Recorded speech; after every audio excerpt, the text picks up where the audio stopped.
Kitab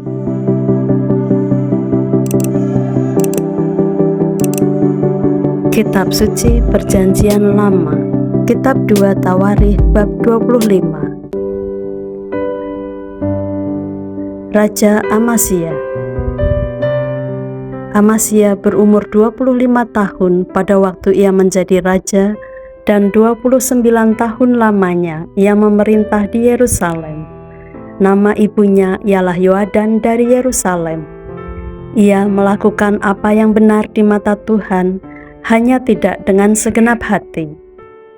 Segera sesudah kuasa kerajaan itu kokoh di tangannya, dibunuhnyalah pegawai-pegawainya yang telah membunuh raja, yaitu ayahnya.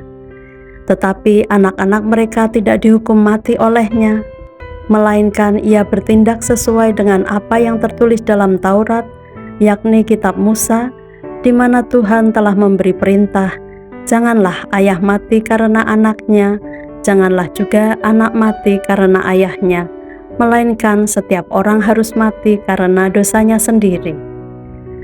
Lalu Amasya mengumpulkan orang Yehuda dan menyuruh mereka, yakni seluruh orang Yehuda dan Benyamin, berdiri menurut puak-puaknya di bawah kepala-kepala pasukan 1000 dan kepala-kepala pasukan 100.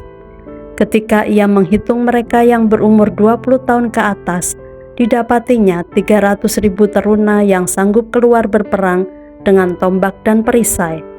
Selain itu, ia menyewa 100.000 pahlawan yang gagah perkasa dari Israel dengan bayaran 100 talenta perak. Tetapi seorang abdi Allah datang kepadanya dan berkata, "Ya Raja, janganlah tentara Israel dibiarkan bergabung kepada tuanku, karena Tuhan tidak menyertai Israel, yakni semua Bani Efraim ini. Dan jikalau mereka bergabung juga, bagaimanapun juga perbuatan dan kekuatanmu di dalam perang, Allah akan menggelincirkan engkau di depan musuh, sebab Allah mempunyai kuasa untuk menolong dan menggelincirkan." Lalu kata Amasya kepada abdi Allah itu, "Bagaimana dengan 100 talenta yang telah kuberikan kepada pasukan-pasukan Israel itu?" Jawab abdi Allah itu, "Tuhan dapat memberikan lebih daripada itu kepadamu." Kemudian Amasya memisahkan pasukan yang datang bergabung kepadanya dari Efraim, supaya mereka kembali ke tempat tinggalnya. Maka sangat marahlah mereka terhadap Yehuda. Mereka kembali ke tempat tinggalnya dengan marah yang menyala-nyala. Amasya mendapat keberanian, lalu memimpin rakyatnya ke lembah Asin, dan memukul kalah 10.000 orang dari Bani Seir. Selain itu 10.000 orang ditawan hidup-hidup oleh Bani Yehuda dan dibawa ke suatu puncak bukit batu, lalu mereka dicampakkan dari puncak bukit batu itu, sehingga hancurlah mereka semua. Tetapi orang-orang dari pasukan yang dipulangkan Amasya dan yang tidak diperbolehkan ikut berperang dengan dia, menyerbu kota-kota di Yehuda dari jurusan Samaria sampai ke Bet-Horon, dan menewaskan 3.000 orang penduduknya dan merampas banyak jarahan. Ketika Amasya kembali setelah mengalahkan orang-orang Edom itu, ia mendirikan para allah Bani Seir yang dibawanya pulang sebagai allahnya. Ia sujud menyembah kepada allah-allah itu dan membakar korban untuk mereka. Maka bangkitlah murka Tuhan terhadap Amasya.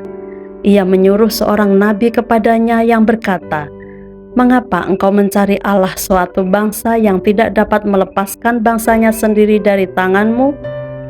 Waktu nabi sedang berbicara, berkatalah Amasya kepadanya, "Apakah kami telah mengangkat engkau menjadi penasehat raja? Diamlah. Apakah engkau mau dibunuh?" Lalu diamlah nabi itu setelah berkata, "Sekarang aku tahu bahwa Allah telah menentukan akan membinasakan engkau, karena engkau telah berbuat hal ini dan tidak mendengarkan nasihatku." Kemudian Amasya raja Yehuda mengadakan perundingan, lalu menyuruh orang kepada Yoas bin Yoahas bin Yehu, raja Israel, mengatakan, "Mari kita mengadu tenaga."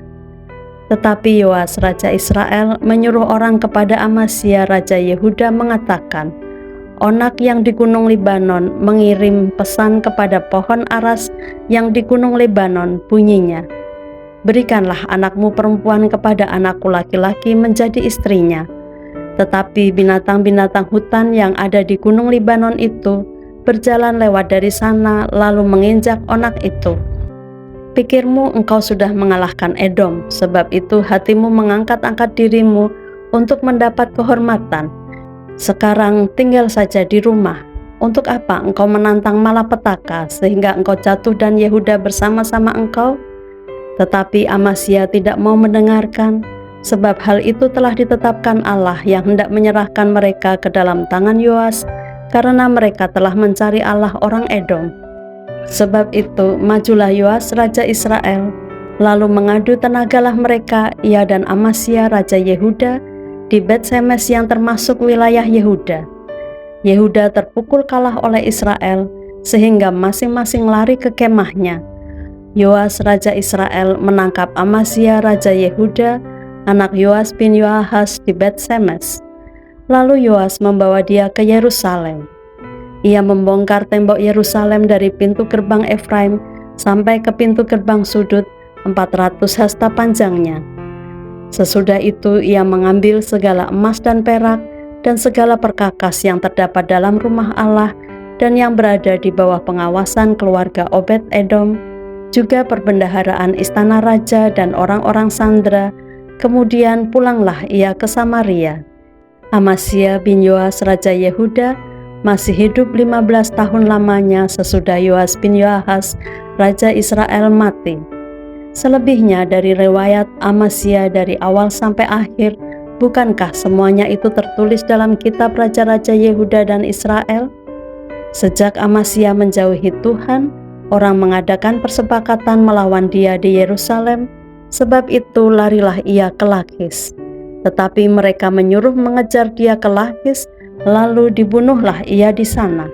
Ia diangkut dengan kuda, lalu dikuburkan di samping nenek moyangnya di kota Daud.